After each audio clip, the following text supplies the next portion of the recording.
Medics, I've got a Vauxhall Corsa here on a 2010-2011 plate. Just doing a battery on this. I'm going to show you how it's done. It's quite a simple one. If you follow me, right, all you need is a 10mm spanner, a 13mm spanner. If you've got a ratchet, you can use a ratchet, an extension, a 13mm socket, and a flat screwdriver. That's all you need. Now if you look right inside there, that's a 13mm bolt with a bracket on there which holds the battery in place. Then you've got this 10mm nut here for the battery terminal, and you've got another 10mm right there for the battery terminal. That's the plus, that's the minus. Now what we're going to do is we're going to undo that one first on the inside. So I'm going to use a ratchet, but if you don't have a ratchet, you got to use a spanner.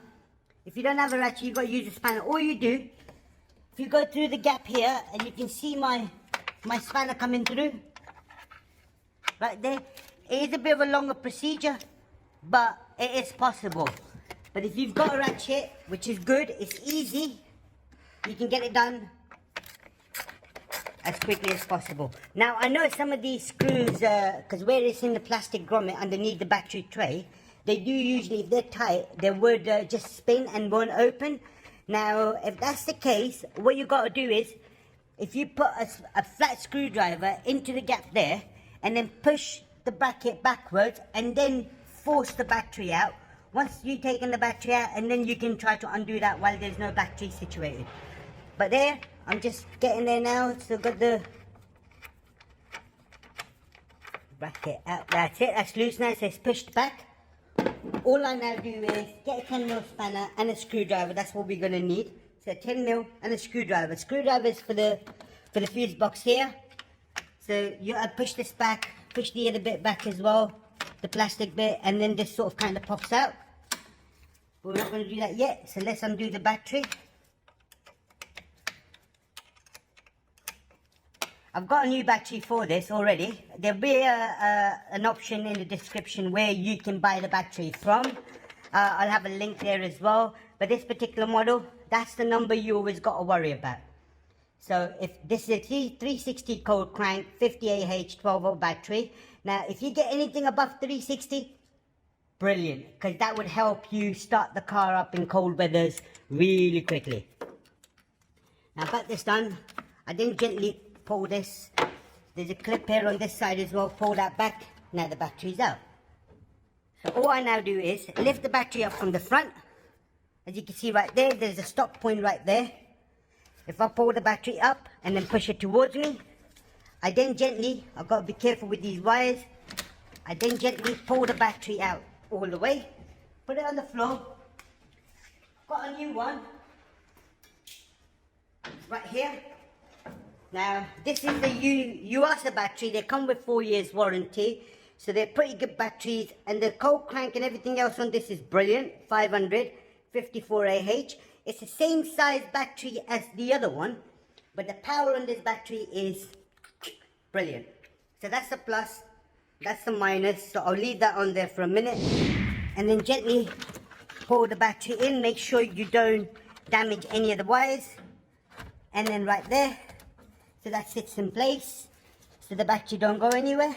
I then get the red terminal out, and then push it in all the way. As you can see here, I'm pushing that in now, that's lovely. And then I clip it in, that's clipped in. So all I now do is get the bracket, get my hand in there. If you just look on the bracket side of it. So if I push the bracket in, that's it, and then start screwing it in. Lovely. I do it by hand first, and then I just tighten it up with this. Not too tight, just gently. That's why I'm not doing it from here, I'm only doing it from the shorter end. So it's only nipped up. That's it. Battery ain't going anywhere. Put the tools away. Get the terminals. Plug this one in as well. And then I can undo this and then push this in more, but this is pretty good. So I'll just tighten it up.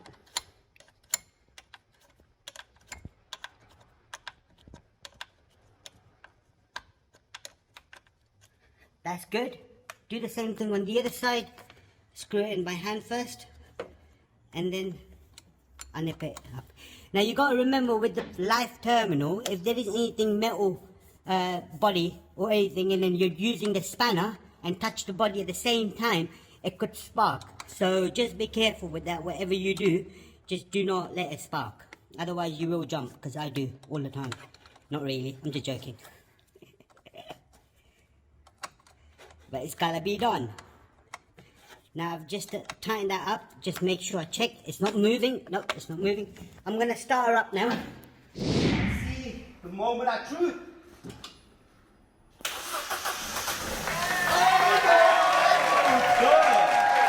That's what you've got to do on this particular model. If there is anything else you need to know, please do leave us a message. And don't forget to subscribe our YouTube channel, like the video, share it where possible. Thank you, goodbye.